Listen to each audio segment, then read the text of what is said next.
This channel does not promote any violent, harmful, or illegal activities. All content provided by this channel is meant for an educational purpose only.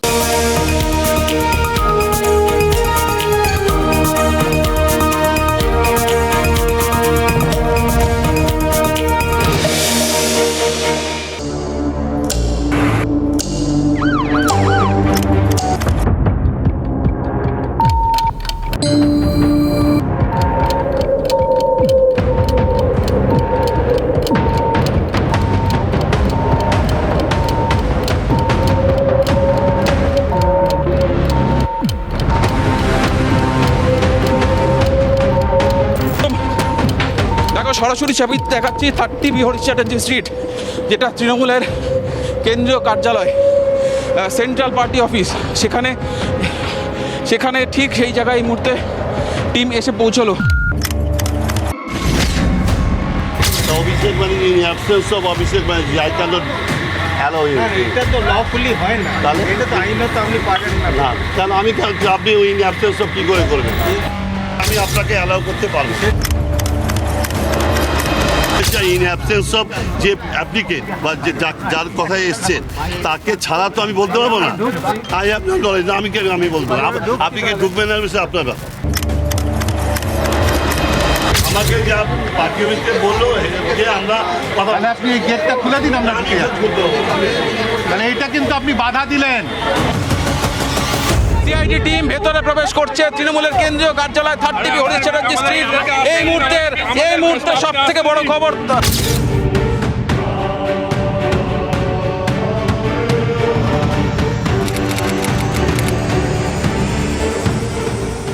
দেখুন, আমরা যারা এই audio ভিজুয়ালে কাজ করি অর্থাৎ টেলিভিশনে কাজ করি, ঠিক সেরকমই অনেকে যারা যে সাংবাদিকরা খবরের কাগজে কাজ করেন, মানে প্রিন্ট মিডিয়ায় কাজ করেন, তারা একটা জিনিস খুব ভালো জানেন, ডেডলাইন। ডেডলাইনটা মানে হচ্ছে, ধরুন আমাদের টেলিভিশনে যেরকম সারাক্ষণই আপনাদের সামনে খবর দেখিয়ে যাচ্ছি, কিন্তু খবরের কাগজের ক্ষেত্রে তাদের ছাপতে হয়।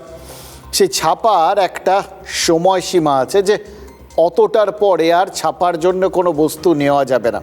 ফলে রিপোর্টাররা সবাই জানেন এই ডেডলাইনটাকে মেনটেন করতে হবে।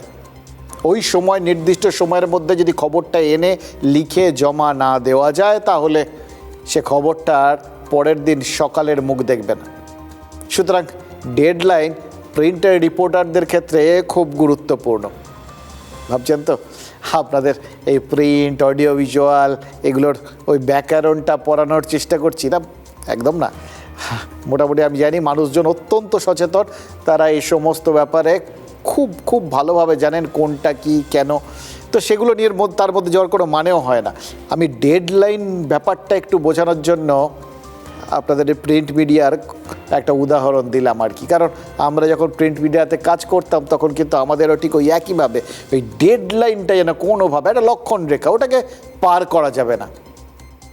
আজকেও তো ওরকম একটা ডেডলাইন আমাদের সামনে ছিল, আমাদের সবার সামনে ছিল, যদিও সেটা নির্দিষ্টভাবে বিশেষ একজনের জন্য ছিল।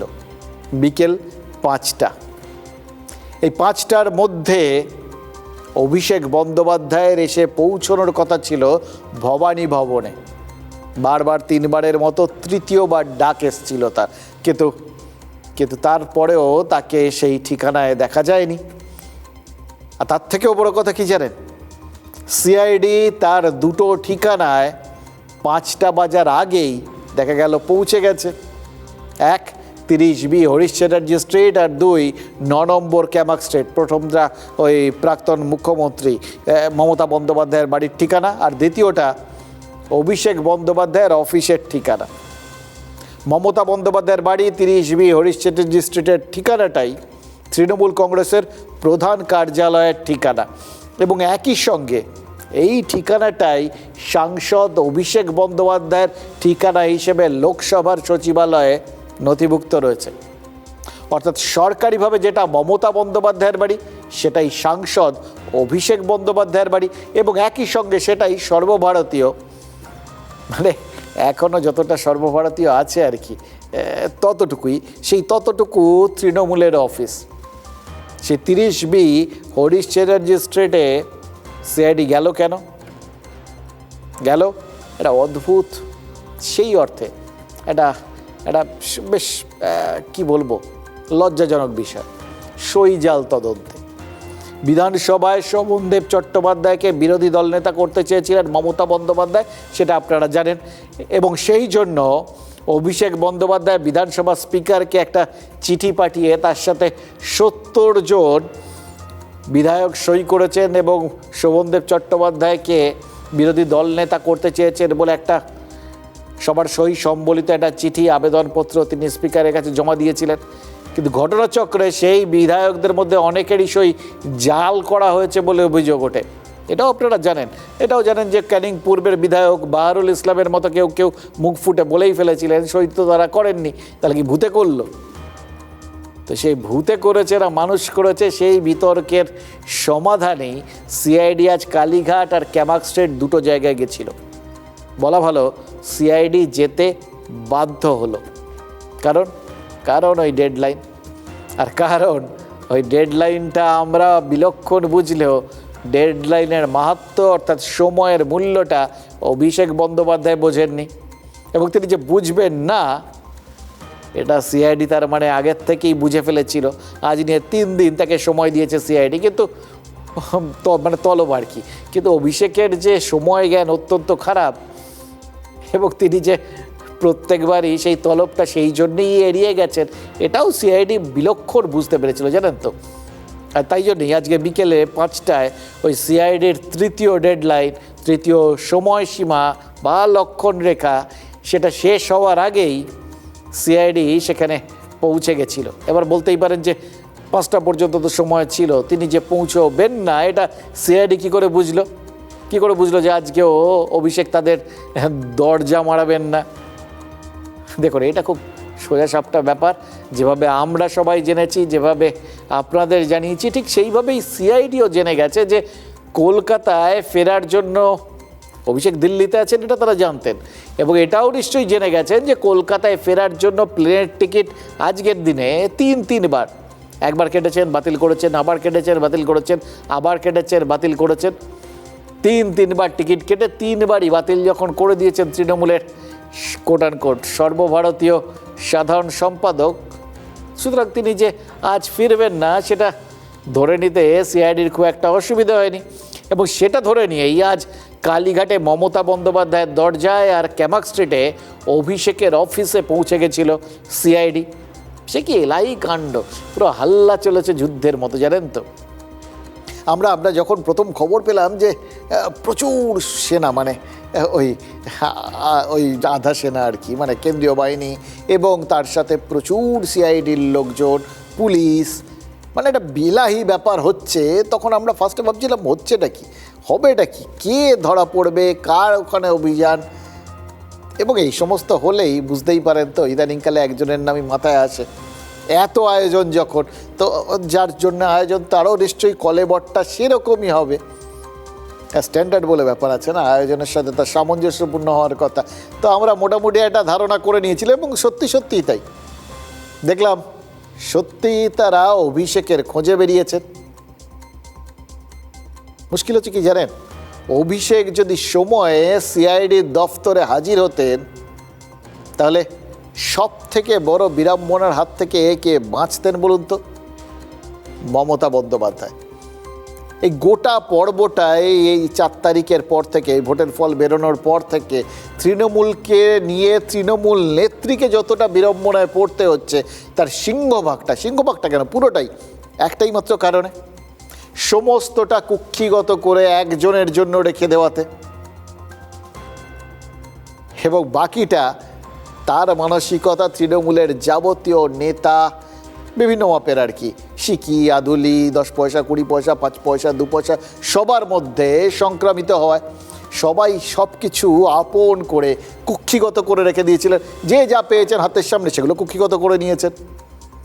আর তার ফলেই দেখুন চারপাশে কী সব কাণ্ড হয়ে যাচ্ছে এবং তৃণমূল নেত্রীকে বিড়ম্বনায় পড়তে হচ্ছে। কিন্তু রাস্তা তো তিনিই দেখিয়েছেন। এই যে সব, মানে দলের প্রধান কার্যালয়, তার ঠিকানা, অভিষেক বন্দ্যোপাধ্যায়ের ঠিকানা এবং তার ঠিকানা সব মিলেমিশে এক, নিজেদের হাতের বাইরে কিচ্ছু যেতে দেবেন না, সব নিজের জায়গাটার মধ্যে ঢুকিয়ে রাখবেন।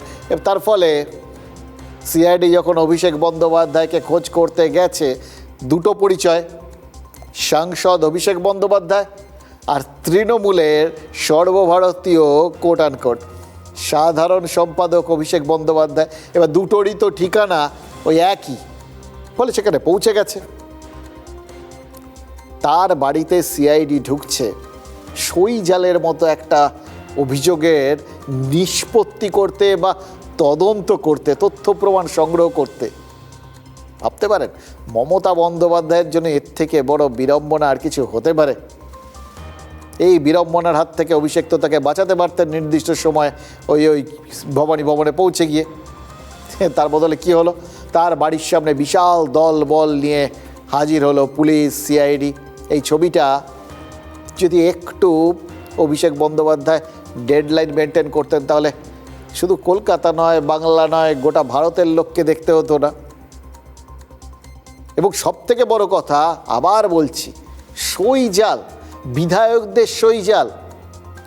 এই অভিযোগে ওখানে ঢুকে সেই বৈঠকের মিনিটসের কপি, সেটা খুঁজতে গেল সিআইডি। মানে ওখানে যে গণ্ডগোলটা হয়েছে, ওই ধরনের বিষয় ঘটেছে এবং সেটার সূত্রপাত, অর্থাৎ এই ধরনের জালিয়াতিগুলো ওই তৃণমূলের কার্যালয়ে হয় বলে সিআইডি সন্দেহ করছে। এটা আমরা সবাই জানতে পেরে গেলাম। অথচ দেখুন, যদি সময় থাকতে সেই বৈঠক, যেখানে ওই 70 জন সই করেছিলেন বলে ওই শোভনদেব চট্টোপাধ্যায়কে নেতা হিসেবে মেনে নিয়েছিলেন বলে শোনা যাচ্ছিল, সেই মিনিটসের কপিটা যদি সময় থাকতে, মানে ওই আরেকটা ডেডলাইনের মধ্যে অভিষেক বন্দ্যোপাধ্যায় তিনি সিআইডিকে দিয়ে দিতেন, তাহলেই তো ঝামেলা চুকে যেত। সেটা দেননি বলেই তো অভিষেক তার নেত্রীর দরজায় সিআইডিকে এনে হাজির করে ফেললেন। প্রশ্ন উঠতেই পারে, মমতা বন্দ্যোপাধ্যায়ের রাজনৈতিক জীবনের সব থেকে বড় ক্ষতিটা কি তাহলে অভিষেকই করলেন? তার ভাবমূর্তি, তার ওই সাদা একটা ধবধবে যে পরিমণ্ডল, যেটা সযত্নে তিনি বাঁচিয়ে রেখেছেন, যেটাতে ওই যেদিন তিনি ফলাফল বেরোনোর পর কোর্টে গেছিলেন, প্রথম 4-5 থেকে চোর চোর ধ্বনি শোনা গেছিল, আমাদের মনে হচ্ছিল আঘাতপ্রাপ্ত হচ্ছে ব্যাপারটা। সেটার বাকি জায়গাটা কি চুরমার হয়ে গেল এই সিআইডির অভিযানে, এবং সেটার রাস্তাকে খুলে দিলেন অভিষেকই। কি মানে এটা খাল কেটে অভিষেক আনার মতো কাজ, বা খাল কেটে সিআইডি আনা, কোনটা বেশি বিপজ্জনক সেটাই কি এখন হিসেব করবেন মমতা বন্দ্যোপাধ্যায়? আমি কালীঘাটে মুখেই আমি দেখাবো সিআইডির তদন্তকারীদের যে টিম, তারা সেই টিম এসে পৌঁছে গিয়েছে।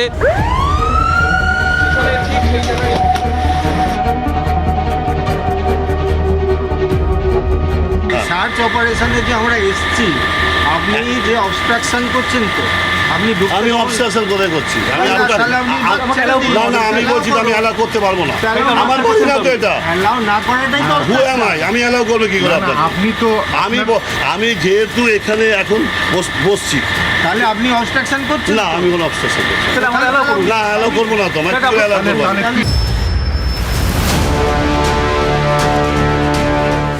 আপনাকে ইনফর্ম করলাম যে আমরা এসেছি এই জন্য। আমি তো আপনার পারমিশন নিয়েই আমাদের করতে হবে এমনটা না, সে আমি জানি কি আছে না, কিন্তু আমি আপনাকে বলি যে যে ব্যাপারে এসছেন, যার চিঠির জন্য, তার অ্যাবসেন্স আমি কি করে তার না থাকলে হয় না স্যার। কি করে করবেন সেটা? আপনি করুন, আমার অসুবিধা নেই, আপনি কনসিকুয়েন্স ফেস করবেন আমার।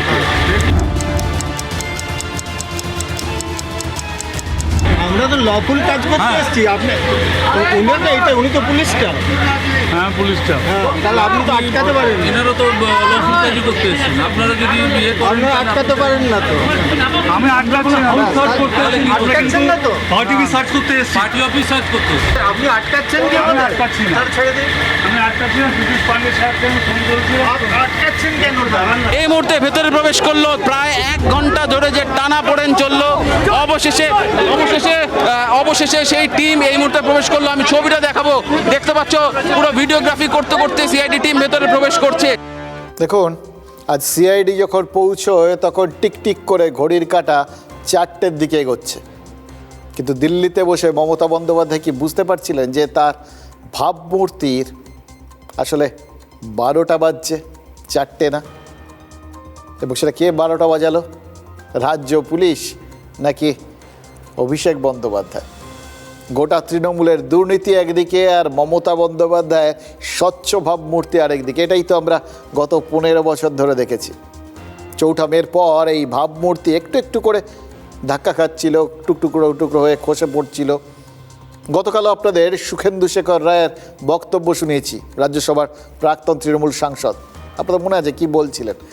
তিনি তো একদম সরাসরি সেই গোড়ার দিকে গোটা ব্যাপারটাকে নিয়ে গেছিলেন যে 2012 সালে কালিম্পংয়ের ডেলোয় সারদা কর্তা সুদীপ্ত সেনের সঙ্গে মমতা বন্দ্যোপাধ্যায়ের ওই বৈঠকের মধ্যে দিয়েই নাকি তৃণমূল আমলে দুর্নীতির সূত্রপাত, মানে গোড়াপত্তন।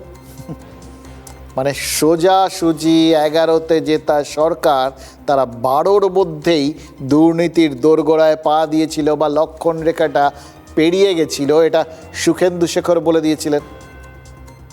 এবং সরাসরি মমতা বন্দ্যোপাধ্যায়কে দুর্নীতির কালিটা ছিটিয়ে দিয়েছিলেন। কিন্তু সিআইডির মতো এরকম ঘা দিতে পেরেছিলেন কি? তখন আমরা ভাবছিলাম যে ওই এখন তো তার হঠাৎ বোধোদয় হয়েছে, তৃণমূলের প্রচুর লোকের যেরকম হঠাৎ করে বোধোদয় হয়ে গেছে, বিবেক জাগ্রত হয়েছে, সুখেন্দু শেখর রায়েরও নিশ্চয়ই সেরকমই কিছু একটা হয়েছে আর কি। এটা তো ওই বিভিন্ন মানুষের জৈবিক বিভিন্ন চাহিদা তৈরি হয়, তো এটা পাচ্ছে ওটা পাচ্ছে, কারোর বমি টমি পায়, কারোর খিদে পায়, এরকম আর কি। তো ইদানিং এই তৃণমূলের প্রচুর লোকের দম বন্ধ হচ্ছে, হ্যাঁ তাদের হঠাৎ বিবেক জাগ্রত হচ্ছে, সততায় পাচ্ছে, এরকম ব্যাপার আর কি। তো তার মধ্যে একজন সুখেন্দু শেখর, তার এরকম মাঝে মধ্যে ঘাই মাছের মতো ঘাই মারে আমরা দেখেছি। ওই আরজিকর আন্দোলনের সময় ছিল, তারপরে আবার পরবর্তী ক্ষেত্রে কিছুদিন বেশ নিশ্চিন্তে যখন মনে হলো না সরকার সামলে নিয়েছে, মানে তৃণমূল সরকার তৎকালীন সামলে নিয়েছে, তখন তিনি আবার বিবেক টিবেককে চাপা দিয়ে ঘুমিয়ে পড়লেন। এখন আবার যখন দেখেছেন বেগতিক চারপাশে যা হচ্ছে, এক একজন তৃণমূল সাংসদ, বিধায়ক, পুরসভার চেয়ারম্যান, এক একজন চারপাশে যেরকম সব ট্রিটমেন্ট পাচ্ছেন, তাই দেখে তার হয়তো মনে হয়েছে যে না, এইটাই হচ্ছে মহেন্দ্রক্ষণ, ওই বিবেকটাকে আবার ঘুম থেকে তোলার আর কি, তুলে দিয়েছেন। এটা ঠিক আছে। সুতরাং তিনি কি বললেন, কতটা কালি লেপলেন, তার থেকেও বড় কথা হচ্ছে সেই কালি লেপাটার মধ্যে কতটা বিশ্বাসযোগ্যতা তিনি মানুষের কাছে উপস্থাপনা করতে পেরেছেন, সেটা নিয়ে একটা আলোচনা থাকতে পারে, বিতর্ক থাকতে পারে। কিন্তু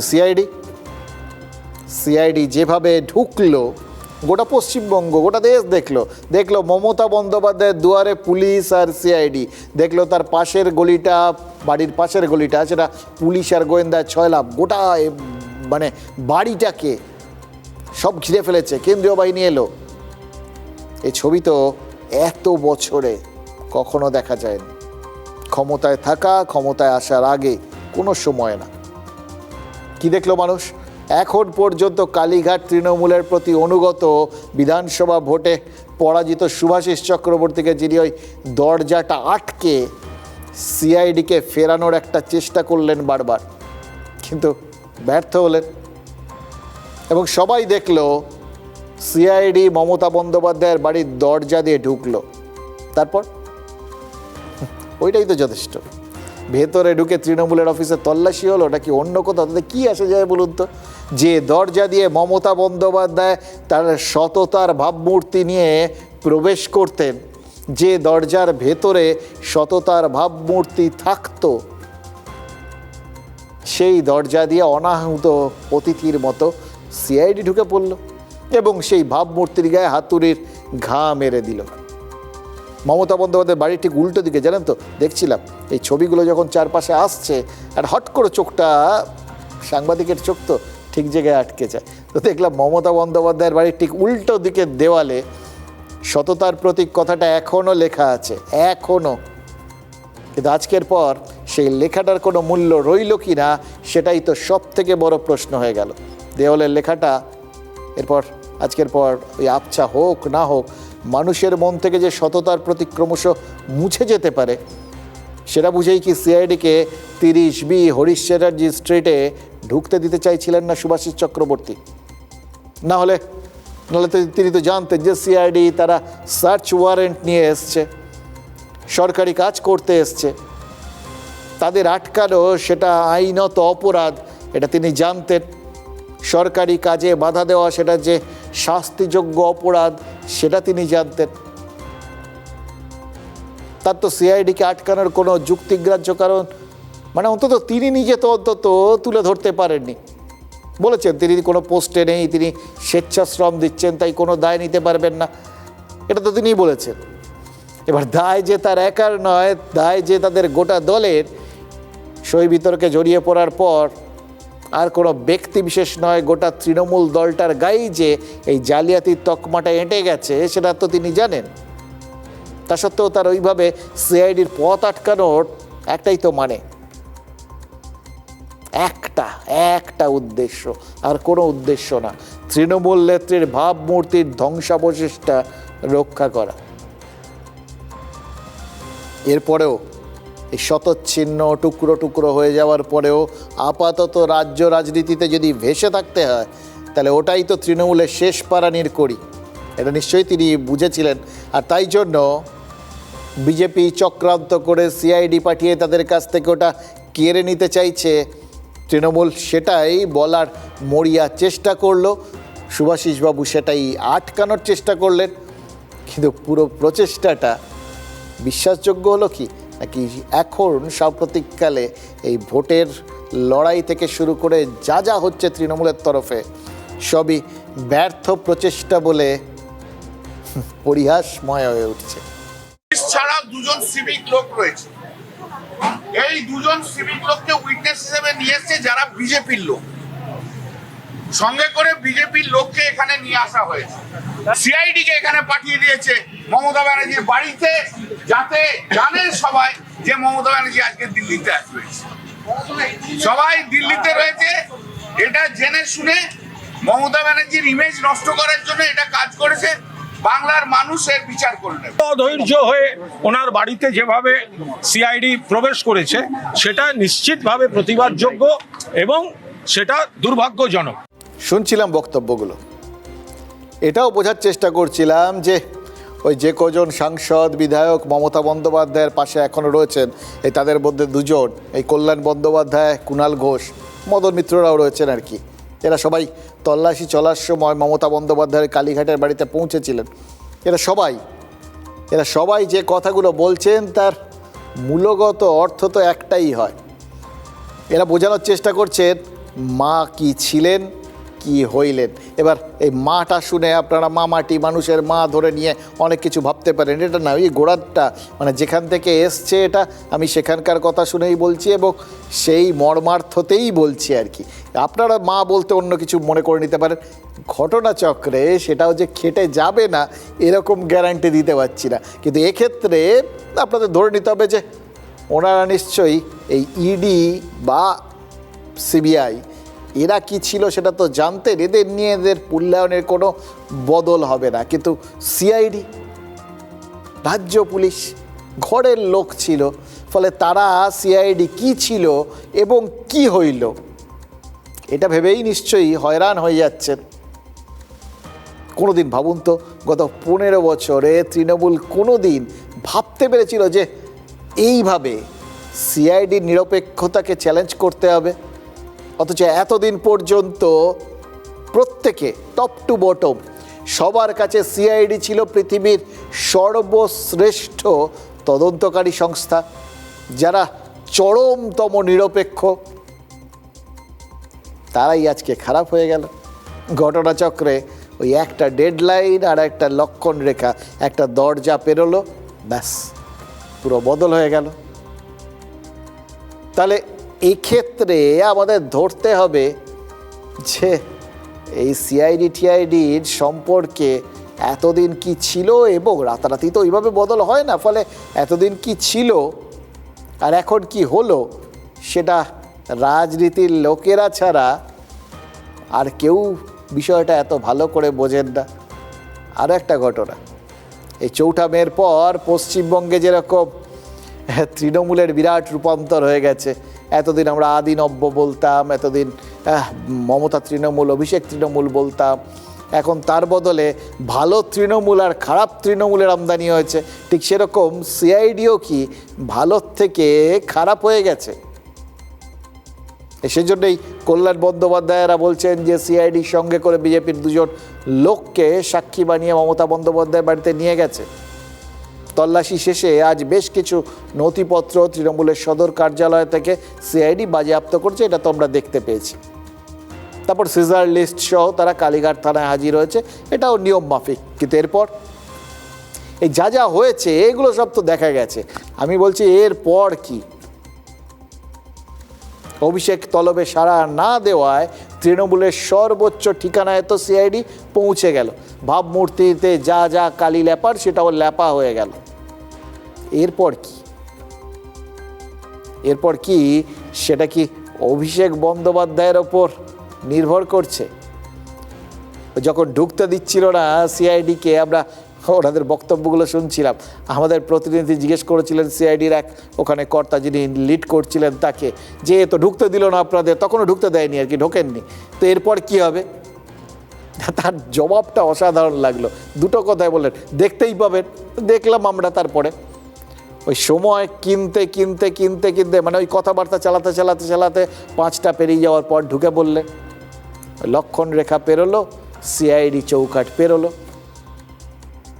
সই চুরির অভিযোগ যদি প্রমাণিত হয় তাহলে সেই অভিযোগের নিরিখে অভিষেকের বিরুদ্ধে সিআইডি যে পদক্ষেপ করবে সেটা ওই ভদ্রলোকের বক্তব্যের মতো বুঝতেই পারছেন। ওনাকে প্রশ্ন করলে নিশ্চয়ই এটাই বলবেন, দেখতেই পাবেন। দেখুন, পশ্চিমবঙ্গ বিধানসভায় সই জালিয়াতি বা ফরজারির অভিযোগে ফৌজদারি মামলাটা যেরকম রয়েছে, এটা ছাড়াও তো আরও অনেক মামলা রয়েছে অভিষেকের বিরুদ্ধে। এইটা ফৌজদারি মামলা, সুতরাং সাংসদ হলেও প্রয়োজনে অভিষেককে গ্রেফতার করতে পারে সিআইডি, এটা কিন্তু খুব পরিষ্কার। একইভাবে ভোটের প্রচারে হুমকি দেওয়ার অভিযোগেও অভিষেকের বিরুদ্ধে ফৌজদারি মামলা রয়েছে, সেই তদন্ত রাজ্য পুলিশ করছে। ফলে সেক্ষেত্রেও তদন্তকারীরা যদি মনে করেন যে অভিষেকের বিরুদ্ধে আইনি পদক্ষেপ নেওয়ার সুযোগ আছে, নিতেই পারেন। অভিষেক বন্দ্যোপাধ্যায় 4 মের পর বলেছিলেন অতীতে ইডি সিবিআই কেউ তার কিচ্ছু করতে পারেনি, সিআইডি কি করবে? মানে তুচ্ছতাচ্ছিল্য করছিলেন কি? সিআইডি কি সেটাই প্রমাণ করতে উঠে পড়ে লেগেছে? দেখুন, আইনের ঊর্ধ্বে তো কেউ নন, এটা তো খুব বাস্তব কথা। আইন যদি বলে ব্যবস্থা নিতে, তাহলে তো ইডি সিবিআই ছেড়ে দিন, সিআইডিও ব্যবস্থা নিতে পারে। সিআইডি যদি কোর্টের দ্বারস্থ হয়ে বলে যে অভিষেক তদন্তে অসহযোগিতা করছেন, হাজিরা দেননি বলেই তাদের কষ্ট করে এই নথিপত্র জোগাড় করতে হচ্ছে, তদন্ত বাধাপ্রাপ্ত হচ্ছে, এই যে চারপাশে এই ইরান যুদ্ধের কারণে তেলের দাম বেড়ে গেছে, সেন্ট্রাল গভর্নমেন্ট থেকে এমন প্রধানমন্ত্রী বলে দিয়েছেন সবাইকে একটু কম কম করে তেল খরচ করুন, সরকারি কাজে অকারণে তেল পোড়াবেন না। তারপরেও তাদের যে তেল পুড়িয়ে এত গাড়ি ঠাড়ি নিয়ে আসতে হচ্ছে এই রকম সময়, মানে দেশের সম্পদ খারাপ হওয়া, নষ্ট হওয়া, এটার কারণ তো একটাই, অভিষেক ঠিক সময় গিয়ে পৌঁছননি, তিনি সহায়তা করছেন না। তার মানে কি? এটার উল্টোটা আইনি পরিভাষায় খুব কঠিন ব্যাপার, জানেন তো, তদন্তে অসহযোগিতা করা। তাহলে কি হবে? সেটার অবশ্য সেটা মানে আদালত কি করবে সেটা আদালত জানে, আইনজীবীরা জানেন এবং বিচারকরা জানেন, কিন্তু আভাস দিতে তো কোনো ট্যাক্স লাগে না। সুতরাং বিজেপির নেতা মন্ত্রীরা কিন্তু ইতিমধ্যেই ট্যাক্স দিতে শুরু করে দিয়েছেন, মানে ট্যাক্সহীন বক্তব্য দিতে শুরু করে দিয়েছে। অগ্নিমিত্রা পাল ইতিমধ্যেই বলে দিয়েছেন অভিষেক পার পাবেন না। আপনি কি ভাবেন? আমাদের আপনি গ্রেফতার করে নিয়ে যান, সিআইডি আপনার, ইডি আপনার, সিবিআই আপনার, কলকাতা পুলিশ আপনার, ওয়েস্ট বেঙ্গল পুলিশ আপনার, আপনি নিয়ে যান, আমি তো পালিয়ে যাচ্ছি। সিআইডি তাকে ডেকেছে এবং তিনি যদি মনে করে থাকেন যে তিনি পালিয়ে বেড়াবেন তার শিষ্য পুষ্পার মতো, আমি জানি না এত সাহস, এত বাঘের বাচ্চা তারা কেন পালিয়ে বেড়াচ্ছে। সেরকমই যুবরাজ অভিষেক ব্যানার্জিকেও বলবো, না এলে যে পার পেয়ে যাবেন তা কিন্তু নয়। সুতরাং যদি সই জাল করে থাকে কেউ বা আপনি চিঠিটা করে থাকেন, কি বিষয় সেটা কিন্তু সিআইডিকে আপনাকে জানান। আজকে একটা কথা মনে পড়ে যাচ্ছে, একজনের কথা খুব মনে পড়ছে, জানেন তো, উনি ভদ্রলোক জন্মেছিলেন বিহারের সিওয়ানে। নাম কি ছিল জানেন? মিথিলেশ কুমার শ্রীবাস্তব। বেশ জবরদস্ত একটা নাম। ছোট করে বলি তাহলে আপনাদের সবার চিনতে সুবিধা হবে। সেই সময় গোটা ভারত তাকে কি নামে চিনতো জানেন? নটবর লাল নামে, মিস্টার নটবর লাল। কেন? কেন তিনি বিখ্যাত? কারণ ভদ্রলোক তিনবার তাজমহল, দুবার লালকেল্লা আর বেশ কয়েকবার সংসদ ভবন আর রাষ্ট্রপতি ভবন বিক্রি করে দিয়েছিলেন। ভাবা যায়? এই যার হাত যশ, তাকে গ্রেফতারের পর তদন্তকারীরা অবাক হয়ে দেখেছিলেন তার তো আরও কত অসাধারণ ক্ষমতা রয়েছে। ওই নটবরলাল ভারতের রাষ্ট্রপতিদের সই হুবহু নকল করতে পারেন। সেখানেই শেষ নয়, তাবর বড় শিল্পপতির থেকে শুরু করে মন্ত্রী শান্ত্রী সবার সই একদম ডিটো কপি করে দিতে পারেন। বুঝতে পারছেন? আমার ধারণা বিধানসভায় সই জালিয়াতি যদি সত্যিই কেউ করে থাকেন তাহলে তার ওই নটবরলালের মতো কাউকে খুঁজে বার করা উচিত ছিল। মানে কেউ যদি ওইটা করবেন বলেই ঠিক থাকেন এবং যদি করিয়ে থাকেন আর কি, এমন কারোর আর কি নটবরলালের মতো যার সই দেখে আসল নকলের ফারাকটা বোঝা সম্ভব হতো না। তো সে যাই হোক, এই নটবরলালের জীবন থেকে অনুপ্রাণিত হয়ে বেশ কিছু সিনেমা টিনেমা হয়েছে, আপনারা জানেন। মিস্টার নটবরলাল তো ছেড়েই দিন, কিন্তু তার এই লাইফের এই বিশেষ যে পার্টটা, এটাকে কেন্দ্র করে তৈরি হওয়া সিনেমাগুলোর মধ্যে উল্লেখযোগ্য হচ্ছে বান্টি আর বাবলির মতো সিনেমা। যে সিনেমায় বান্টি আর বাবলি তাজমহলটা কীভাবে ভাড়া দিয়ে দিয়েছিল, কিন্তু বাংলায় তো তাজমহল নেই। হ্যাঁ, ভিক্টোরিয়া মেমোরিয়াল আছে, হাজারদুয়ারি আছে, শহীদ মিনার আছে, কিন্তু সেটা বাদ দিয়েও তো আছে কিছু, বলতে যা বাধা নেই। সত্যি কথা বলতে কি, যা আছে আর কি, এই যেগুলোর নাম বললাম, ভিক্টোরিয়া, হাজারদুয়ারি, শহীদ মিনার, এই কোনো কিছুই আমাদের যেটা আছে তার ধারে কাছে আসতে পারে না। দুর্গাপূজা, তাজমহল যেরকম আগ্রার পরিচয়, বাংলার পরিচিতি দুর্গাপূজায়।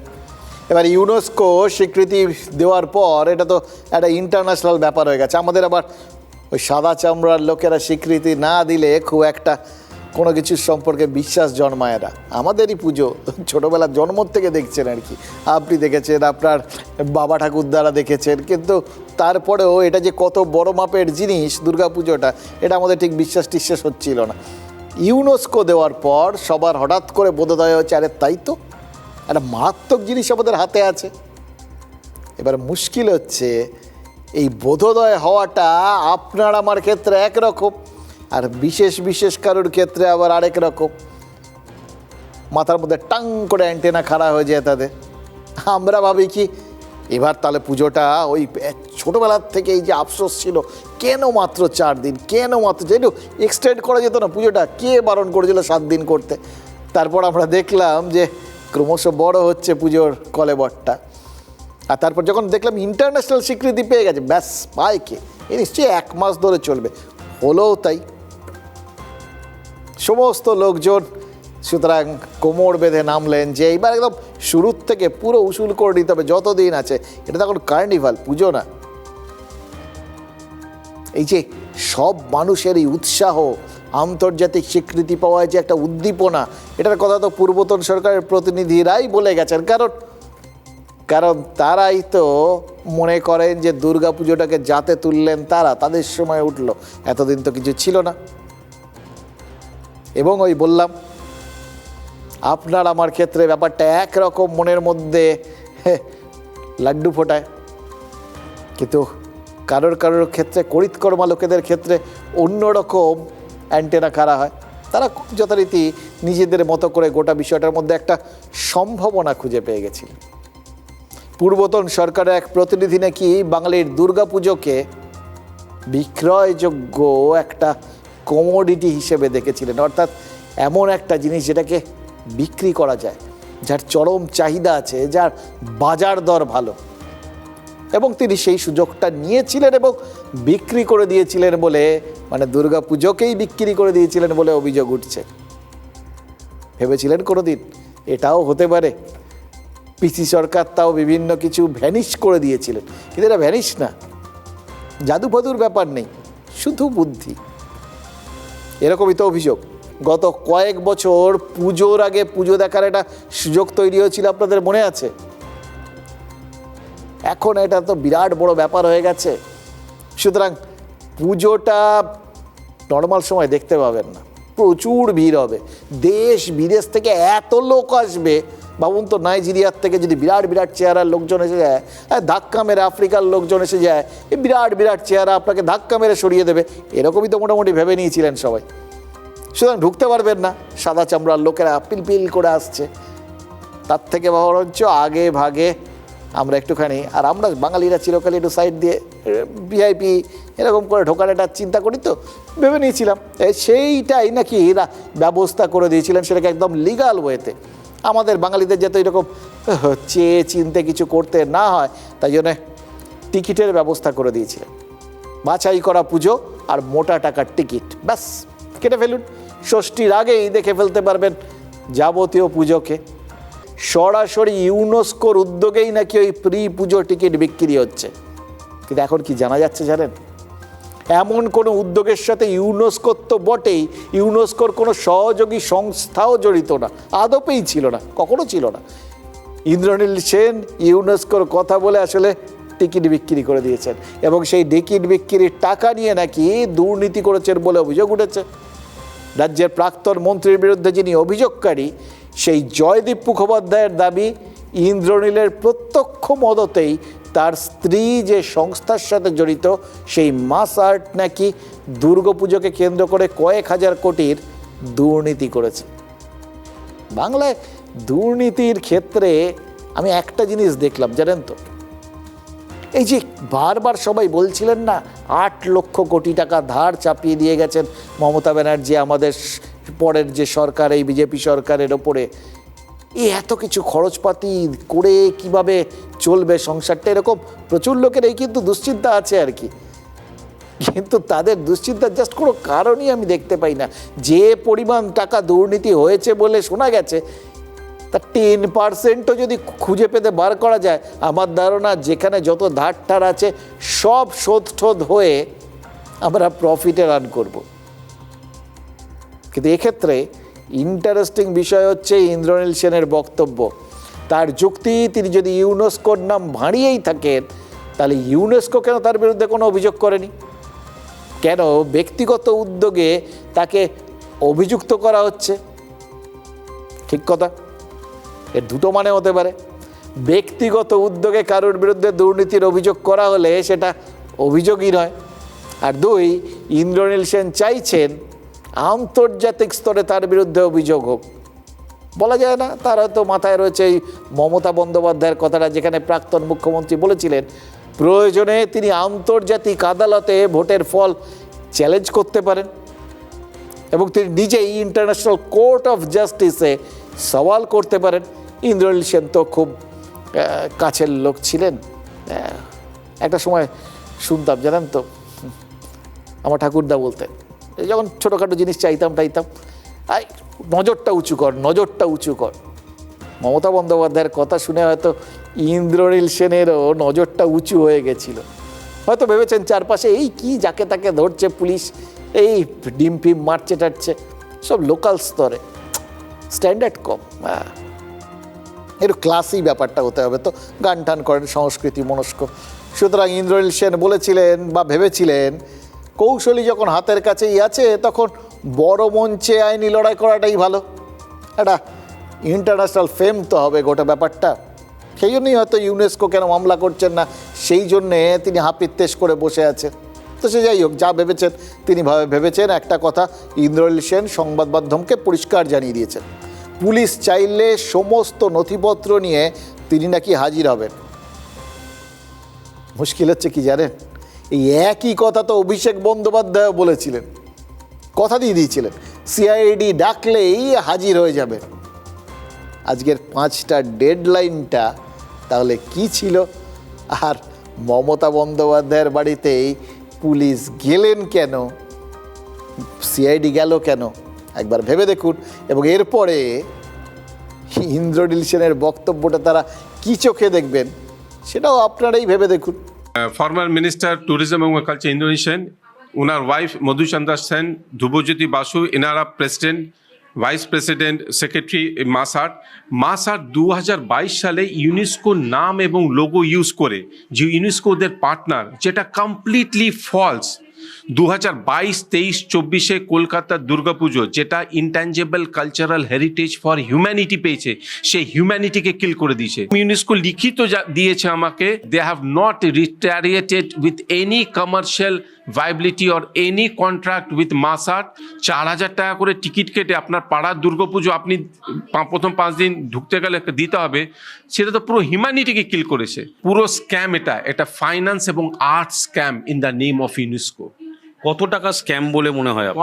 কয়েক হাজার কোটি টাকা স্ক্যাম। আমি কোনোদিনও কোনো পুজোর সঙ্গে যুক্ত ছোটবেলা থেকেও থাকিনি, এখনো নেই, এবং একদম ভিত্তিহীন। এটা একদম প্রফেশনাল রাইভেলরি। প্রয়োজনে আমার তরফ থেকে যা যা স্টেপ নেওয়ার আমি নেব আগামী। যে যেভাবে পেরেছে তারা লুট করেছে।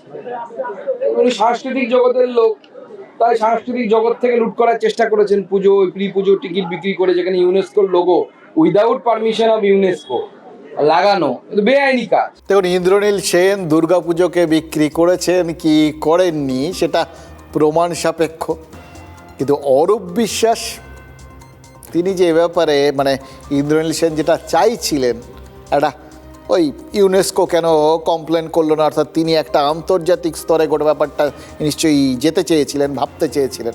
এ ব্যাপারে অরূপ বিশ্বাস যে তাকে টেক্কা দিয়ে দিয়েছেন।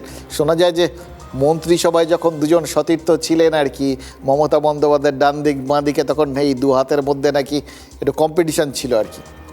কিন্তু এক্ষেত্রে এই একটা ব্যাপারে অরূপ বিশ্বাস যে তাকে টেক্কা দিয়ে ফেলেছেন, একদম ইন্টারন্যাশনাল স্ট্যান্ডার্ডে পৌঁছে গেছেন, এটা নিয়ে তো কোনো সংশয় নেই। এটা নিয়ে কারোর কোনো আলাদা করে বেশি মাথা কাটাতেও লাগবে না। মানে অরূপ বিশ্বাস তিনি যে ওই অমলকান্তি রোদ্দুর হতে চেয়েছিল, ইন্দ্রনীল সেন ইন্টারন্যাশনাল হতে চেয়েছিলেন বা চেয়েছেন, কিন্তু অরূপ বিশ্বাস ইন্টারন্যাশনাল হয়ে গেছেন। ইন্দ্রনীল সেন দুর্গাপুজো বিক্রি করেছেন কি করেননি সেটা পরে জানা গেল। অরূপ বিশ্বাস যে লিওনেল মেসিকে বিক্রি করে ফেলেছেন, এটা তো প্রত্যেক বাঙালির মোটামুটি ধারণা হয়ে গেছে। গত বছর ওই মেসি শো আপনাদের মনে আছে, সেটি কী কেলেঙ্কারি হয়েছিল। গোটা ভারতের 4টে জায়গায় হলো, বাকি সব জায়গায় মানুষজন সুন্দরভাবে মেসিকে দেখলো, শুধু কলকাতাতেই মানুষজন ক্ষিপ্ত, দেখতে পেল না। শুধু কে দেখলো? মন্ত্রী, তার চারপাশের লোকজন, এবং সব থেকে বড় কথা ক্ষিপ্ত হলেন স্বয়ং মেসি, বেরিয়ে চলে গেলেন। জেলে গেলেন কে? উদ্যোক্তা শতদ্রু দত্ত। গত বছর মেসি শোয়ের 22,000 কমপ্লিমেন্টারি পাস নাকি প্রাক্তন ক্রীড়ামন্ত্রী বিক্রি করে টাকা তুলেছিলেন বলে অভিযোগ। তার বিরুদ্ধে এফআইআর করে বসে আছেন এখন শতদ্রু দত্ত। মেসি শোয়ের ন্যূনতম টিকিটের দাম কত ছিল আপনাদের মনে আছে তো? 3,700 টাকা। শুধু সেই একদম কস্ট প্রাইস, সেই দামে যদি অরূপ বিশ্বাস ফ্রি পাসগুলো বিক্রি করে থাকেন, মানে বিক্রি করার অভিযোগ তো জমাই পড়েছে, সেই হিসাবটা করছি আর কি, তাহলে কত টাকা উঠতে পারে ভাবুন তো? 8,14,00,000 টাকা। অরূপ বিশ্বাসের বিরুদ্ধে অভিযোগ করার সময় ওই শতদ্রু দত্ত কিন্তু বলেছিলেন তার হাত থেকে গোটা অনুষ্ঠানটাই নাকি হাইজ্যাক করে নিয়েছিলেন প্রাক্তন ক্রীড়ামন্ত্রী। মানে ওই কটা ফ্রি পাস ঠাস না, তিনি গোটাটাই হাইজ্যাক হয়ে গেছে বলছেন। তাকে এড়িয়েই নাকি 20 টাকার জলের বোতল অনুগতদের মাধ্যমে স্টেডিয়ামে 100 টাকা করে বিক্রি করার নির্দেশ দিয়েছিলেন অরূপ বিশ্বাস। তারপর তো মেসির সঙ্গে ছবি তুলিয়ে দেওয়া ঠাওয়া এসব আছেই আর কি। এগুলো নাকি মানে এগুলো তো খুব মূল্যবান বস্তু। ভাবুন তো, মেসির কোমর জড়িয়ে ধরে ছবি তুলছেন, গালে হাত দিয়ে ছবি তুলছেন, কাঁধে হাত দিয়ে ছবি তুলছেন, এগুলো তো ড্রয়িং রুমে টানিয়ে রাখার বস্তু। আপনার ব্র্যান্ড ভ্যালু কোথায় চলে গেল? এবার এই সমস্ত অভিযোগই এখনও তদন্ত সাপেক্ষ বিষয়, এটা আমরা মানছি, কিন্তু যেটা চোখে দেখেছি সেটা তো পরিষ্কার। আর তদন্ত করতে গেলেও তো তদন্তকারীদের অরূপ বিশ্বাসকে প্রয়োজন। তিনি কোথায়? তিনি তো নিরুদ্দেশ, খোঁজ পাওয়া যাচ্ছে না। এমনকি শোনা যাচ্ছে তার মোবাইল টাওয়ারও ট্রেস করা যাচ্ছে না। কিছুদিন আগে শোনা গেছিল তিনি অসুস্থ, তাই হাজিরা দিতে পারছেন না। তিনিও তো ডাক পাচ্ছেন, কিন্তু হাজির হচ্ছেন না। ওপর থেকে নিচ সবাই এক সিনড্রোমে কি করে ভুগছে বলুন তো? ডাক পাচ্ছে, যাচ্ছে না, ডাক পাচ্ছে, যাচ্ছে না। ডেডলাইন বিষয়টা না তৃণমূলের ক্ষেত্রে একদম খাটে না, জানেন তো। এটা আমার ধারণা সিআইডি, ইডি, সিবিআই সবাই বুঝে যাচ্ছে। ভবিষ্যতে তারা আর এই ডেডলাইন দেবেন বলে মনে হয় না। এবার ঘটনা হচ্ছে, খোঁজ তো পাওয়া যাচ্ছে না, কিন্তু আছেন কোথায়? কোথাও তো কোথাও আছেন। এই যে জাহাঙ্গীরকে পাওয়া যাচ্ছিল না, পাওয়া তো গেল, তাহলে তাকেও কি পাওয়া যাবে না? নাকি যতক্ষণ না আদালত তাকে ওই আগাম জামিন টামিন দেবে ততক্ষণ তিনি প্রকট হবেন না? এবার ঘটনা হচ্ছে যে আগাম জামিনের জন্য তিনি ওই জেলা কোর্টে তিনি ওখানে আবেদনটা জমা দিয়েছিলেন, কিন্তু তারপর সে আবেদন আবার তার আইনজীবীরা তুলেও নিয়েছে। তারপরে তারা হাইকোর্টে নিশ্চয়ই জমা দিতে চাইছেন, অথবা সেটাতেও কনফিডেন্স পাচ্ছেন না। কোনটা হয়েছে এই রহস্যটা আমরা আজও ভেদ করতে পারছি না, বা এখনও পারিনি। আমার ধারণা পুলিশও পারেনি, তাই জন্য তারা তাকে আবার তৃতীয় নোটিশ দিতে চলেছে। সেই নোটিশটা হাতে পেয়েও যদি অরূপ বিশ্বাস হাজিরা না দেন, তাহলে কি হবে? একটা রেফারেন্স আপনাদের সামনে রয়েছে, আজকে সিআইডিকে দেখে বুঝতেই পারছেন। ইতিমধ্যেই অন্য একটা মামলায় অরূপ বিশ্বাসের ভাই স্বরূপ বিশ্বাসকে তো পুলিশ তাদের হেফাজতে নিয়েছে। স্বরূপকে নিয়ে বিভিন্ন জায়গায় তল্লাশিও চালাচ্ছে। এবার সেই আলাদা তো তদন্ত করতে গিয়েই কি, মানে অন্য একটা তদন্ত করতে গিয়ে আবার ঘটনাচক্রে পরবর্তী ক্ষেত্রে অরূপের খোঁজ পেয়ে যাবেন না তো তদন্তকারীরা? এটা বলতে পারবো না, কিন্তু এটা বুঝতে পারছি যে সিঁদুরে মেঘ তিনিও দেখছেন। বেসিক্যালি পালিয়ে পালিয়ে বেড়াচ্ছেন, এই এত কোটি কোটি টাকার টিকিট উনি যে বেচেছেন সেই তার হিসাব দিতে হবে, তা মনে হয় তারই ভয় উনি পালিয়ে পালিয়ে বেড়াচ্ছেন। তবে কত বেশি দিন পালাতে পারবে না। আমার যা খবর আছে পুলিশ ওকে ট্র্যাক করে নিচ্ছে এবং উনি হাইকোর্টে চেষ্টা করছেন। আমার মনে হয় না হাইকোর্টে উনি কিছু করতে পারবেন। পালিয়ে আর যাবে কোথায়? আগে তো সুরুচির সঙ্গে থাকতেন, এখন পালিয়ে আর কত দূর যাবে? প্রচুর সম্পত্তি করেছেন এই ভারতবর্ষে, মানে পশ্চিমবঙ্গে। সেই সম্পত্তির মায়া ত্যাগ করে তো বেশি দিন ঘুরে বেড়াতে পারবেন না, ফিরে তো আসতেই হবে। বারে বারে তবু আসতেই হবে ফিরে। যে সুরে সুকান্ত মজুমদার বললেন না, হঠাৎ গানটার দুটো কলি মনে পড়ে গেল। সত্যি না হয় স্মৃতির হাত ধরে, সত্যি এই কিসের হাত ধরে আসতে হবে? সত্যিতে থাকলে সত্যিতে, নয়তো স্মৃতিতে। এটাই তো বোঝা যাচ্ছে। স্মৃতি সবসময় যে সুখের নয়, দেখতেই তো পারছেন। 2021-এ মমতা বন্দ্যোপাধ্যায় বলেছিলেন খেলা হবে, 2026-এ পালা বদল হয়ে গেছে, কিন্তু খেলা দেখুন শেষ হয়নি। বেশ বুঝতে পারছি রাজ্য একটা নতুন খেলার জন্ম দিতে চলেছে। বেশ খেলার মোডে আছে চারপাশে। দেখুন সাধারণ মানুষজন খেলাটাকে কিন্তু গ্রহণ করে নিয়েছে। এটা আবার এরপরে অলিম্পিকে অন্তর্ভুক্ত করার দাবি ঠাবি জানানো হয়। এত কম সময়ে কোনো খেলাকে এত জনপ্রিয় হয়ে উঠতে দেখিনি, জানেন তো। ডিম ছোড়া, আগে মানুষ সরাসরি খেলছিলেন, ইদানিং তো নেট প্র্যাকটিসও শুরু করে দিয়েছেন দেখছি। ইংরেজবাজার পুরসভার 4 নম্বর ওয়ার্ডের কাউন্সিলর অশোক সাহা, ভোটের রেজাল্ট বেরোনোর পর থেকেই তাকে কেউ দেখেনি, কিন্তু তা বলে কি তাকে ছেড়ে দেওয়া যায়? কোনো না কোনো সময় তো তাকে নিশ্চয়ই দেখা যাবে। সুতরাং তার বাড়ির দরজায় তার একটা ছবি টাঙিয়ে ডিম ছুঁড়ে টিপ প্র্যাকটিস করে যাচ্ছেন এলাকাবাসী। অশোক শাহ কী করেছিলেন না, বাজারে দোকান দেওয়ার নাম করে টাকা তুলেছিলেন বলে অভিযোগ।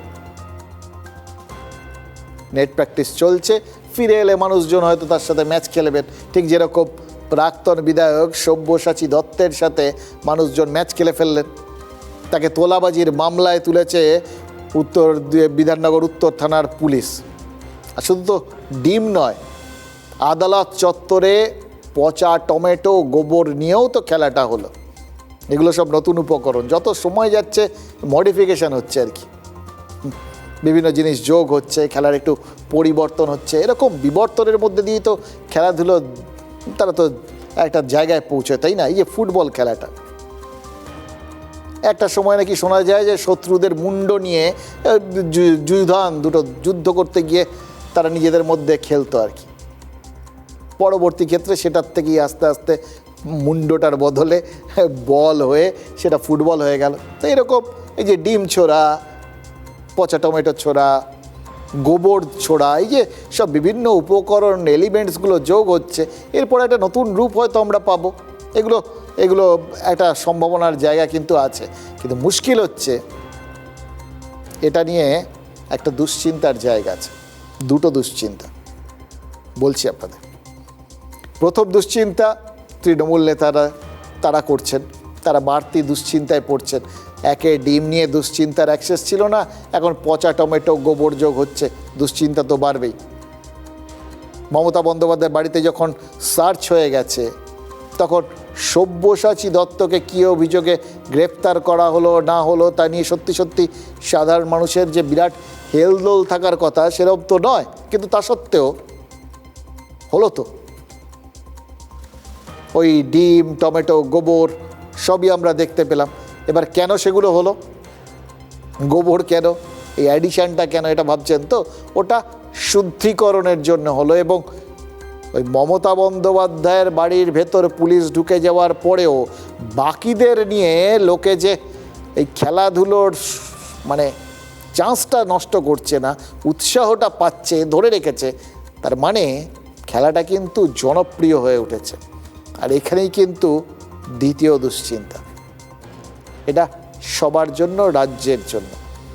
দেখুন, আমরা না খেলাধুলো পেলে তো ভীষণ মেতে উঠি, তো এই খেলাটায় যদি সবাই মিলে মেতে উঠতে শুরু করেন, গোটা রাজ্যটাই যদি খেলাধুলোটায় মেতে ওঠে, ওই উন্নয়নগুলোর জন্য সময় পাওয়া যাবে তো। কারা এরা? আপনি কি সব্যসাচী আছেন? ভাই আমার গাড়ি আমার ওয়ার্ডে আটকালে তাকে আদর করবে না? আপনার TV9-এর অফিসে ঢুকে যদি আপনার গালটা আমি টিপে দিই, আপনি আদর করবেন? চলুন, কোনো বিশৃঙ্খলা হয়নি, চলুন, কোনো বিশৃঙ্খলা হয়নি, যান যান যান যান যান। আপনারা তৈরি করছেন বিশৃঙ্খলা, যান। মিডিয়ার জন্য বিশৃঙ্খলা, চলুন, মিডিয়ার জন্য বিশৃঙ্খলা, চলুন। কিসের সাংবাদিক? কোথাকার সাংবাদিক? TV9-এর সাংবাদিক। TV9-এর সাংবাদিক এখানে কি করছিল? সে কি করছিল আমার গাড়ির সামনে? কভার করতে এসেছিল আমাকে। চলুন। আমার ক্যামেরা বন্ধু সূর্যেন্দু, তার ঠোঁট দিয়ে গল গল করে রক্ত বেরোচ্ছে। সেদিন চাকরি প্রার্থীদের বিক্ষোভের খবর করতে গিয়ে সব্যসাচী দত্তের তেজ দেখেছিল TV9 বাংলা।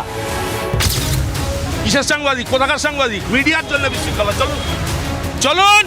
তারপর কেটে গিয়েছে প্রায় 13 মাস। TV9 বাংলা এখনো খবর করছে, সব্যসাচী দত্তেরই খবর করছে। তিনি আর দোর্দণ্ড প্রতাপ নেতা নন, তোলাবাজির আসামি। দেখো, রাজারহাট নিউ টাউনের এই প্রাক্তন বিধায়কের বিরুদ্ধে কিন্তু আগেও একাধিকবার তোলাবাজি, মারধর, খুনের হুমকি দেওয়া সহ একাধিক অভিযোগ উঠেছে। এবার সরাসরি তার বিরুদ্ধে অভিযোগ আসার পরই পুলিশ তৎপর হয় এবং গভীর রাত পর্যন্ত তাকে এই বিধাননগর উত্তর থানা নিয়ে এসে জিজ্ঞাসাবাদ করা হয়। বানানো হয়েছে 2018 সালে। প্রমোটার মধুসূদন চক্রবর্তী, তিনি 2018 সালে একটা অভিযোগ করেছিলেন 2রা ফেব্রুয়ারি 2018 সালে, অর্থাৎ বিডি ব্লকের একটা বাড়ি তৈরি করতে গিয়ে সব্যসাচী দত্ত তার কাছ থেকে 1 কোটি টাকা তোলা চেয়েছিলেন। 1 কোটি কেন 100 কোটিও বলতে পারে। সে 1 টাকাও দিয়েছে যদি প্রমাণ করাতে পারে, আমাকে ফাঁসি ঘাটে তুলে দিক। শুধুমাত্র 2018 সালে নয়, 2019 সালে, 2020 সালে একাধিক অভিযোগ করেছেন তার বিরুদ্ধে। তিনি নিজেই বিধাননগর নর্থ থানায় 2018 সালে অ্যারেস্ট ছিলেন এবং বিভিন্ন সময় ফ্রড কেসে অ্যারেস্ট হয়েছে। সেই সময় তার পরিবারের লোক এবং একজন বিজনেসম্যান এসেছিলেন আমার কাছে, তারপরে 2018-এ বেল করিয়ে দেওয়ার জন্য। সব্যসাচী দত্ত যখন ভেতরে, তখন বাইরে ডিম, পচা টমেটো এবং গোবর নিয়ে অপেক্ষায় ছিলেন তাঁর শুভাকাঙ্ক্ষীরা। আর দেবো, ছুড়বো কেন, মারবো কেন? ভদ্রলোকেরা মানে না তো, এখন নয় এগুলো একটু খাক, অসুবিধার তো কিছু নেই। সব্যসাচী দত্ত বেরোতেই খেলা শুরু হয়ে গেল।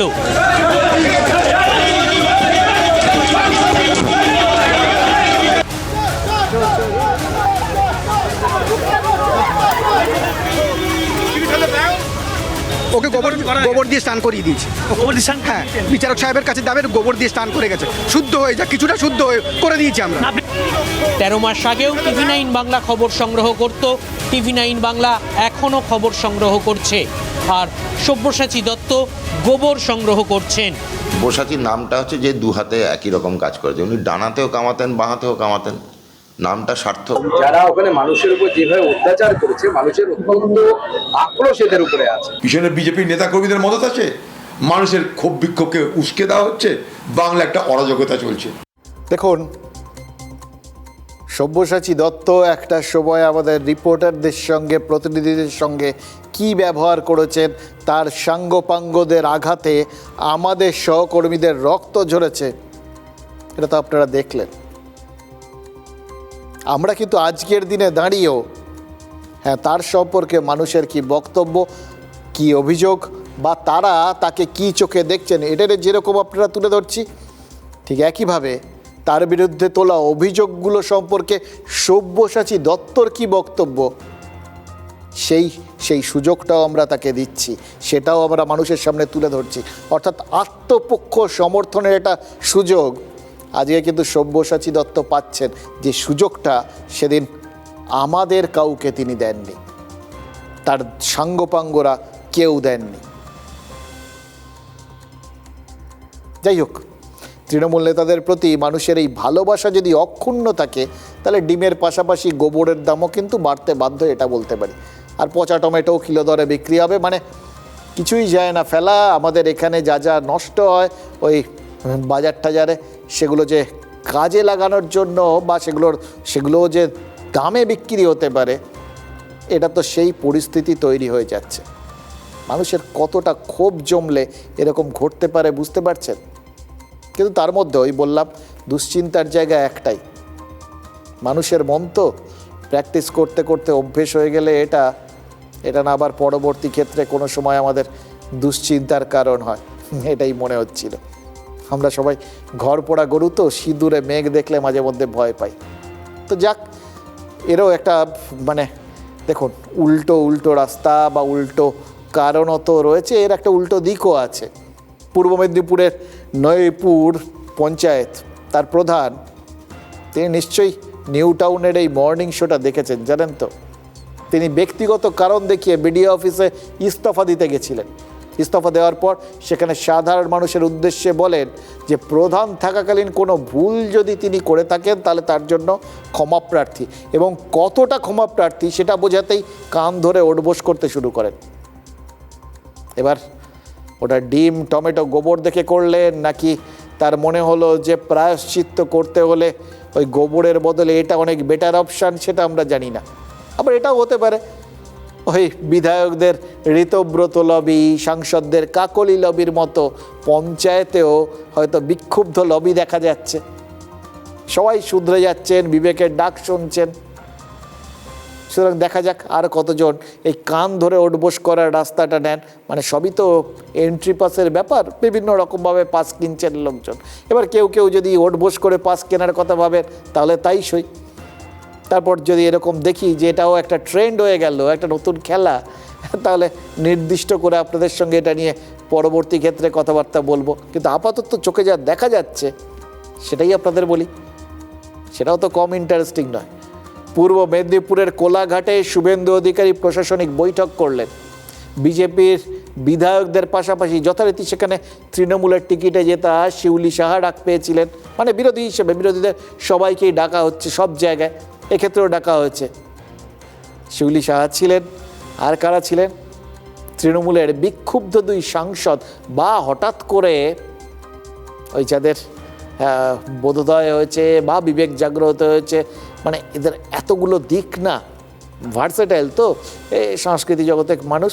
সুতরাং অভিনেতাদের এক একটা সময় এক এক রকম চরিত্র আমরা দেখি, তো এটা কোন চরিত্র আমরা জানি না। যাই হোক, তৃণমূলের দুজন সাংসদ দেব আর জুন মালিয়া, তারাও কিন্তু শুভেন্দু অধিকারীর ওই বৈঠকে যোগ দিয়েছে। এটাই হওয়ার কথা, এটার মধ্যে কোনো অস্বাভাবিকত্ব কিছু নেই। অস্বাভাবিকত্ব হচ্ছে যে কি হিসেবে তারা ডাক পেয়েছেন আর কি, মানে তৃণমূলের জনপ্রতিনিধি হিসেবে নাকি এনডিএ জোটের প্রতিনিধি হিসেবে। তাহলে তো এনডিএ জোটের যদি লোক হন তাহলে তার বিরোধী হলেন না। ফলে কোনটা তাদের নিজের লোক, কোনটা বিরোধী, এই ব্যাপারটা নিয়ে একটা গোলমাল লেগে যাচ্ছে, বুঝলেন তো। নবান্নে ফিরহাদ হাকিম গেছিলেন, আমরা দেখেছি। মমতা ঘনিষ্ঠ কুণাল ঘোষ তিনিও গেছিলেন। তো তাহলে কোলাঘাটের বৈঠকের তাৎপর্য আলাদা করে কি, এই প্রশ্নটাও আপনাদের সামনে উঠবে যে অতীতেও তো দেখলাম সবাই গেছেন, তারা তো আর অন্য কোথাও এখনও যোগ। হ্যাঁ, পরে ফিরহাদ হাকিম তিনি ঋতব্রতর ঘরে গিয়ে দেখা টেকা করে এসেছেন, কিন্তু সেটা তো সব কিছু নয়। এরকমভাবে এনডিএতে তো যোগ দেননি। তাহলে এক্ষেত্রে নতুন কি আর কি, এরকম একটা আপনারা বলতে পারেন। দেখুন, নতুনত্ব যা দেখাচ্ছেন সেটা তো দেবই দেখাচ্ছে। তিনি যে 20 জন সই করেছে বলে শোনা যাচ্ছে, যারা কাকলি ঘোষ দস্তিদারের নেতৃত্বে তাকেই মুখ্য সচিব মেনে এনডিএ জোটে যোগ দিলেন। দলের নির্দেশ, দলের সিদ্ধান্ত, তারা ইন্ডি জোটে, তো তাদের পুরো দলের উল্টো রাস্তায় হেঁটে নতুন ব্লক তৈরি করে যারা এনডিএ জোটে যোগ দিলেন, তার মধ্যে দেব ছিলেন। আবার এক্ষেত্রে তিনি প্রশাসনিক বৈঠকটার থেকে বেরিয়ে বলেছেন, মমতা বন্দ্যোপাধ্যায়ের প্রশাসনিক বৈঠকেও তিনি সুযোগ পেতেন, ডাক পেতেন, এক্ষেত্রেও তিনি ডাক পেয়েছেন, কথা বলার সুযোগ পেয়েছেন। এবং সব থেকে বড় কথা তিনি বলেছেন কি জানেন, এইটাই হচ্ছে আসল। এই জন্যে অভিনেতাদের, মানে সব অভিনেতাই নেতা, সব নেতা সবসময় অভিনেতা হতে পারেন না, সুতরাং অভিনেতাদের একটা বিশেষ ব্যাপার আছে। তিনি বলেছেন তিনি দিদির পাশেই আছেন। এবার দেখুন, মুখ্যমন্ত্রীর পাশেও আছেন, দিদির পাশেও আছেন, এটা আপনারা বলতেই পারেন যে তিনি ওই বলে না, এটা বাংলায় কথা আছে, সাপের গালেও চুমু খাওয়া, ব্যাঙের গালেও চুমু খাওয়া, এরকম তিনি কোথায় আছেন? ধর্মেও আছেন, জিরাফেও আছেন। এবং সব থেকে বড় কথা, এই যা বললাম তার কোনোটাতেই তিনি আছেন কিনা, তিনি ঠিক কোথায় আছেন, একই অঙ্গে এত রূপ, এটাই তো সব থেকে বড় কথা। আমি দেখছিলাম ওনাকে, ওনার বক্তব্যগুলো শুনছিলাম, আর শুনতে শুনতে আমার হঠাৎ মনে পড়ে যাচ্ছিল সেই গানটা, আমি ডান দিকে রই না, আমি বাম দিকে রই না, আমি সবখানে সব দিকেতে রই, পরাণ জলাঞ্জলি দিয়া রে। রাজ্যের মুখ্যমন্ত্রী যদি বলি, প্রাক্তন মুখ্যমন্ত্রীর কথা যদিও বলি, দিদি, তখন উনি যখন মেদিনীপুরে আসতেন তখন আমি আসতাম, এবং শুভেন্দু দা এখনের মুখ্যমন্ত্রী, তিনি যখন আমাকে আমন্ত্রণ জানালেন। আসলে এরা সবাই 15 বছর ধরে মুখ্যমন্ত্রীর সঙ্গে থাকা অভ্যাস হয়ে গেছে বলে আজও মুখ্যমন্ত্রীর সঙ্গে থাকতে চাইছে। এসব দোঁয়াশলা, বিশ্বাসঘাতক। অপোজিশনের এমপি তো বলেই ফেললেন যে আপনারা আমাদের স্বাধীনতা দিয়েছেন কথা বলার। আমি এটা বলতে কোনোদিনও পারবো না কি আমি আগে সুযোগ পেতাম না। অফকোর্স আমি আগেও সুযোগ পেতাম এবং এখনো সুযোগ পেয়েছি। তারা ভূপেন যাদবের কাছে, ভূপেন্দ্রনাথ যাদবের বাড়িতে যে বৈঠক করে, প্রথম দিকে অসুবিধা হচ্ছিল যে কোন পথে ওরা এগোবে, এটা সেই ভাবনাটা, নানা রকম ভাবনা ছিল যে এটা কীরকম হবে না হবে। এটা খানিকটা ভূপেন্দ্র যাদব ক্লিয়ার করলো, খানিকটা শুভেন্দু ক্লিয়ার করলো, তার মানে বিজেপিতে চলে গেছে। এবং তাতে আমি দেখলাম যে ওই মহারাষ্ট্র মডেলটার ব্যাপারটা উঠে আসলো, এবং জাস্টিস চন্দ্রচূড়ের একটা রায়, সেটা নিয়েও আলোচনা হলো। তাহলে আজকে ধরে নিতে হবে নেতা ওদের হচ্ছে নরেন্দ্র মোদী, নেত্রী আর মমতা বন্দ্যোপাধ্যায় নিয়ে। আমার ভালোবাসা মমতা ব্যানার্জির জন্য সারা জীবন থাকবে। কাল থেকে হচ্ছে নতুন তৃণমূলে যাচ্ছি, আমি নতুন তৃণমূলে যাচ্ছি না, যতদিন মমতা ব্যানার্জি বেঁচে আছে মমতা ব্যানার্জির সঙ্গে আছি। এবং ভবিষ্যতে কি হবে আমি এখন কিছু বলতে চাইছি না। খুবই ভালো কথা যে যিনি তাকে স্নেহ করেন দিদির মতো, যিনি তাকে ভরসা করেন, যিনি তাকে ফিল্মের জনপ্রিয়তার পাশাপাশি তাকে পার্লামেন্টেও পাঠিয়েছেন। ন্যাচারালি আমরা এই বন্ডিংটা তৈরি করতে চাইছি। নির্বাচনের সময় রাজনীতি হবে, সারা বছর কাজ করতে হবে। বিজেপি এদের নেবে না, কারণ বিজেপি এদের সবাইকে খুব ভালো করেছেন, আমার চেয়ে ভালো করেছেন। সব রিপোর্ট এদের কাছে আছে, কে নারদায় ঘুষ খেয়েছে, কেউ সিন্ডিকেট করে ঘুষ খেয়েছে, কে সমুদ্রে যে কি করেছে সব জানে। রতনে রতন চেনে, এটা আপনারা সবাই জানেন, আর এটাও জানেন যে সাপের হাঁচি বেঁধে চেনে। সুতরাং নিজের দলের সাংসদদের গুণাবলী, কেন তারা কোথায় আছেন, তাদের অবস্থান, সেটা মোটামুটি কল্যাণবাবুই পরিষ্কার করে দিলেন। আর এদের নিজেদের যা দেব যুক্তিগুলো দিলেন, কোথায় আছেন না আছেন, আমার কি ধারণা জানেন, ওই সুকুমার রায়ের হজবরলর ওই বেড়ালটা তাদের এই সমস্ত কথাবার্তা শুনে, এখনও সঙ্গে আছেন বলাটা শুনে, ওই দেওয়ালের ওপর বসে ফ্যাচ ফ্যাচ করে হাসতে শুরু করেছে। এটা ছাড়া আর জাস্ট কিছু হতে পারে না। এবং শুভেন্দু অধিকারী বললেন না যে ওনারা সবাই বলছেন যে অতীতে তো বলার সুযোগ পেতাম না, এখন পেলাম আর কি। শুভেন্দু অধিকারীও এদের বিলক্ষণ চেনেন, এবং আমার ধারণা আজকে তিনি বললেন কারণ আজকে তার বলার দিন, কিন্তু যেগুলো বললেন ওনাদের এই নেতা অভিনেতাদের বিভিন্ন যে অবতার, বিভিন্ন যে চরিত্রায়ন বিভিন্ন সময়, যেটাকে হয়তো যেটা কল্যাণবাবু বললেন, বিভিন্ন রকম দোয়াশলা ঠোয়াশলা কি সব বললেন ঠললেন, তো সে যাই হোক, সেটা তো তারা বলেছেন, তারা দেখেছেন। আমার কি মনে হয় জানেন তো, বলছেন বটে, শুভেন্দু অধিকারীও এদের বিন্দুমাত্র বিশ্বাস করছেন না।